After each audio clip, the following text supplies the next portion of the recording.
The basket drifted quietly among the reeds. With every passing moment, it moved farther from home.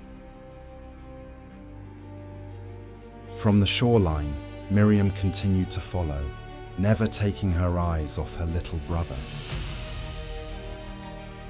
She did not know where the river would take him, but she refused to leave his side. Then something unexpected happened. The basket began drifting toward the royal gardens. This part of the river belonged to Pharaoh's household, the very family that feared Hebrew children. At that same moment, a princess was making her way toward the water. She expected an ordinary morning, but this day would change her life forever. Then she noticed something among the reeds, a basket. Curious, the princess stepped closer. She had never seen this basket before. The river was quiet.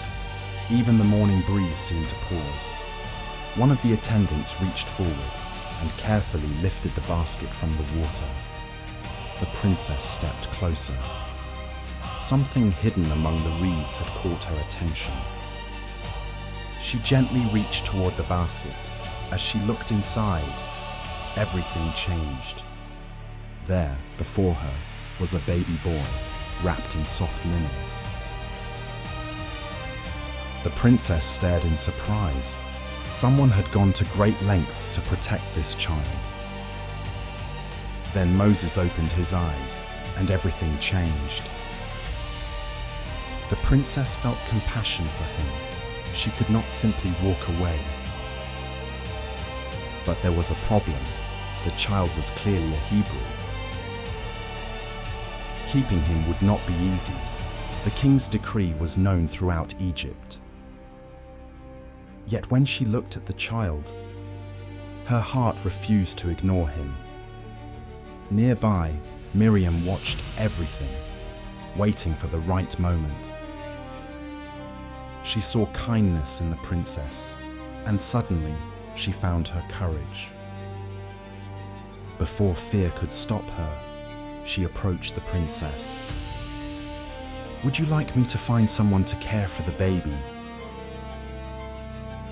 The princess considered the idea, then she nodded. Miriam turned and ran. She knew exactly who to find. Back at the river, the princess continued holding the child, already caring for him more than she expected.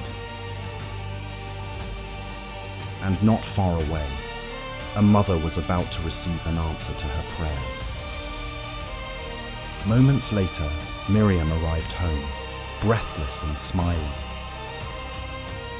"Mother, come quickly. You need to see this."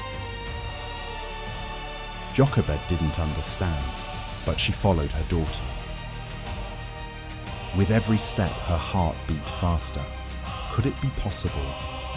Soon they reached the river, and there, standing before her, was the princess. Jochebed immediately recognized her son, but she remained calm. The princess looked at her kindly, then made an unexpected request. "Take this child and care for him." The words felt almost impossible to believe. The mother who had released her son was now holding him once again. And this time, she could bring him home. For the next several years, Moses grew safely, protected by the very God who had guided him to the river. Jochebed treasured every moment, knowing those years would not last forever. She taught him about his people, about their faith, and about the God of Abraham. Year after year, Moses grew stronger and wiser. Then the day finally arrived, the day Jochebed had always known would come. It was time for Moses to return to Pharaoh's household. Once again, Jochebed faced a difficult goodbye, but this time Her heart was filled with gratitude.